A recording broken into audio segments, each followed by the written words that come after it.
Il y a de cela quelques temps, le Seigneur me parle de la Côte d'Ivoire et il m'a dit il y a des élections présidentielles qui arrivent. Alors j'ai cherché à savoir quelle est sa volonté pour ce pays, qu'est-ce qu'il a prévu faire à travers ces élections et je me suis vu le jour où on annonçait les résultats des élections en Côte d'Ivoire. Et le nom du gagnant que j'ai entendu être annoncé ce jour, c'est Alassane Dramane Ouattara.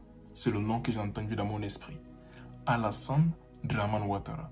Et lorsque j'ai entendu ce nom être annoncé, plusieurs étaient contre cette décision. Alors j'ai posé la question à savoir, Seigneur, pourquoi est-ce que c'est comme ça? Et c'est là où le Seigneur m'a dit, le nom que j'ai entendu être annoncé comme le président de la nation n'est pas sa volonté pour cette nation. Il m'a dit, il a disqualifié cette personne-là. Le nom Alassane Dramane Ouattara. Le Seigneur m'a dit, il a disqualifié cette personne et que sa main est sur quelqu'un d'autre. Mais j'ai vu des manipulations pour que cette personne soit le président.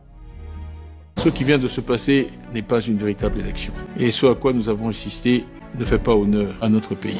Article 2.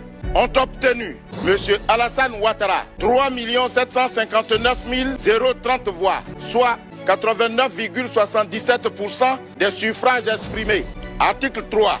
Est déclaré provisoirement élu au premier tour M. Alassane Ouattara. Alassane Dramane Ouattara est à Abidjan. La vraie solution, c'est de paralyser tout Abidjan. Afin que ceux par qui Dieu doit passer pour faire mal à ce monsieur-là, il se lève parce qu'ils ne permettront pas à un moment donné que le peuple soit martyrisé. Ce qui vient de se passer n'est pas une véritable élection. Les faits sont clairs. Le président Alassane Ouattara a brigué un 4e mandat. Tidjane Thiam, figure emblématique de l'opposition, n'a pas mâché ses mots. Il a dénoncé avec force ce 4e mandat qu'il juge contraire à la Constitution et aux principes démocratiques. Selon lui, la Côte d'Ivoire mérite un nouvel élan, un leadership respectueux des lois et des institutions. Ce qui vient de se passer n'est pas une véritable élection. Et ce à quoi nous avons insisté ne fait pas honneur à notre pays. Avec le PPACI et le président Gbagbo, le PDCI-RDA dans le Front commun n'a cessé d'œuvrer pour éviter la situation où nous nous trouvons aujourd'hui. Les faits sont clairs. Le président Alassane Ouattara a brigué un 4e mandat, controversé. J'ai moi-même été rayé des listes électorales par un tribunal.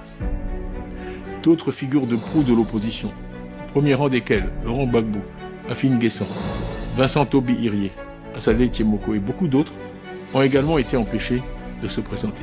Partout dans le pays, depuis le 2 octobre, les manifestations ont été accueillies par des gaz lacrymogènes, des arrestations massives et une répression brutale.